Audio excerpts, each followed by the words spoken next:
Dude, this is crazy. We're going to talk about the thing.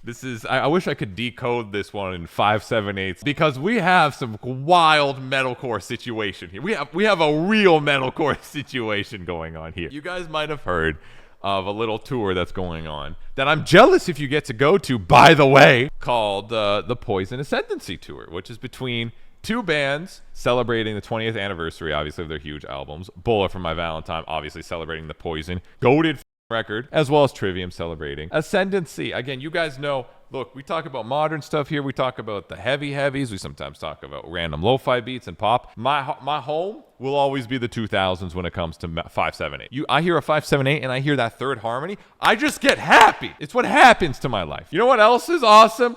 Core Kid with our new Core Kid Deadweight line. Go pick it up. We have a lot of cool pieces. They're amazing.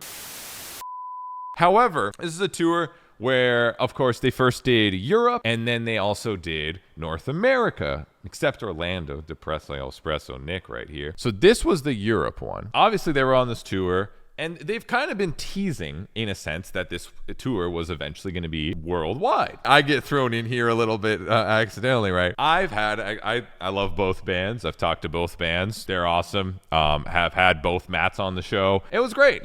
Great conversations. They weren't on the same podcast episode, but they both seemed like really stoked that they were doing the tour.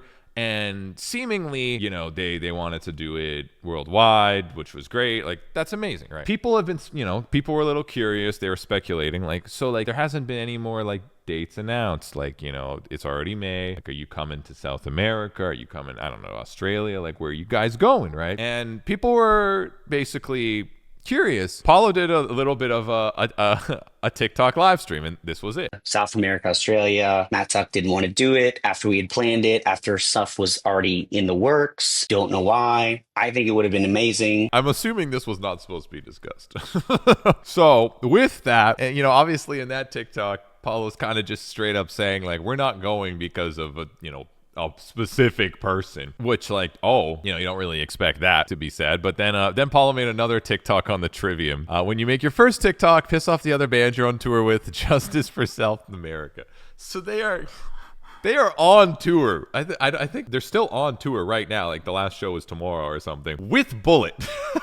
I ain't getting in the middle of this. They all just need some caipirinhas, and they got to get together and figure this out. You know what? I feel like it's like two stepdads fighting right now. You know what I mean? This is a little insane. This then evolved to people commenting, obviously, on Paulo's next post, and of course they're going to the Reddit. I've never seen the Reddit this crazy. The person commented, "I get it, but name dropping Matt wasn't cool, especially if he wasn't there to clarify or why they didn't want to do South America. I understand the frustration, but I feel like this should have been handled behind closed doors." Trivium then responds. I don't know who owns the Trivium socials. Maybe it is Paulo. Maybe it's I don't know. Maybe it's management. Then said he's the sole decision maker of the band and has no respect for us and our crew. So that's okay. You see, that's the moment where you're like, oh, we're not going because a person in the other band didn't want to do it. It probably ends there. All right. And I saw that happen and unfold, and I was like, oh, okay.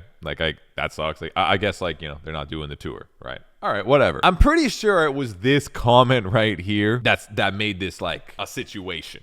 To put lightly. This has kind of just been chilling there. It's been chilling on Reddit until recently. That's when the news articles get heard of this. Loudwire posts it. Metal Injection posts about it. The Lamb Goats nonstop. And it just goes, right? It's been a little while. Again, I saw in Reddit too, someone used my podcast episode as proof.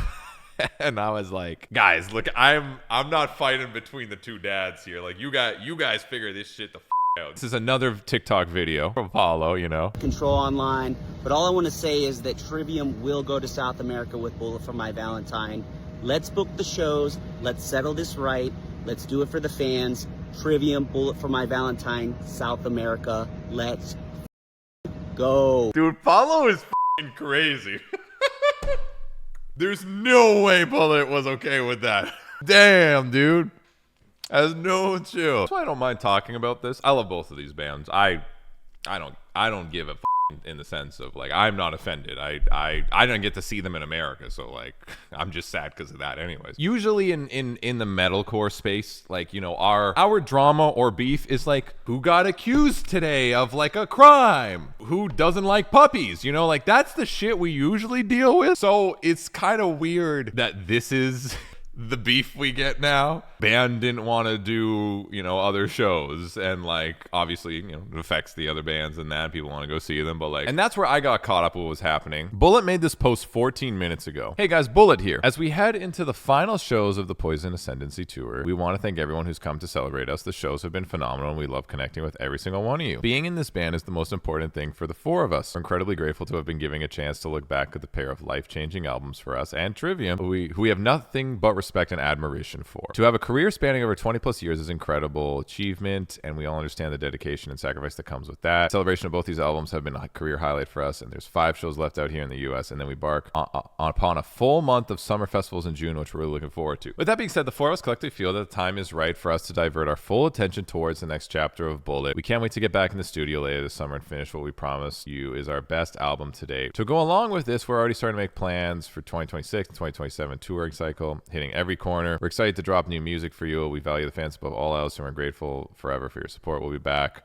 very soon. I'm assuming what has happened is they had a very big, ambitious plan for a big tour, a world tour, but also Bullet is mid-album writing cycle. And with the festival season obviously being the summer, they probably were like, wait, what the f***? We don't have any time to finish our album. And if we don't finish our album, then we won't get to, I don't know, I'm assuming they'll probably want to tour on the album as soon as possible. I think that became very real for Bullet as they were touring. If I had to make assumptions, again, I don't know what goes on behind the scenes. I'm not the guy to ask for that. So now, again, Matt posted this video. They've got other plans to do a record. So I respect that. I respect the fact that things change. And I think we definitely need all of us, let's pull back on the negative stuff. Let's go back to remembering what we all love, and that's loving bands and loving music. And sometimes plans change, and sometimes that causes headaches and disagreements. And it's like anything in life. It's like a relationship. It's like with your family. It's like with your coworkers. It's like any of that stuff. But I'm assuming too, like if you're planning a whole world tour, like you're also planning, jobs for everybody for the year. So I can understand how that's like incredibly frustrating if all of a sudden that doesn't happen. Again, this is one of those situations where like it's shitty, obviously. I'm a massive fan of both of these bands, dude. They didn't have an Orlando or whatever anyway. So it was like, okay, world tour, they're already here, right? For me, that didn't affect me necessarily, but that they're not going. But obviously, like I said, if you have these plans to these big things, I think just shit happens. People really want to go see this. This is like, once in a lifetime thing, like Ascendancy and the Poison together. That's insane, dude. That's awesome. And I totally understand the frustration, obviously, from fans worldwide that won't be able to see that together. I understand the frustration from all, the crew. I could see the frustration a little bit too from Matt. Like, I have mad respect for Matt too. You tell he's being very diplomatic and like, look, guys, like, just chill. We've let it out. We've let out our issues. That's it. Like, the situation's the situation. So just go with that. Like, we talked about this tour when it was announced like a year ago, like I said, and then I had the podcast episode with Matt Heafy, and then a separate one with Matt Tuck. Like, I've talked to both of them about this specific tour, and then that's the only reason, again, I felt the need to even bring it up is because I was specifically referenced. I was thrown into this by Reddit. I was like, okay, like thanks Reddit. I appreciate it for using me as a source to fuel your guys' animalistic craziness. I love it. Bands will love to come on my podcast now.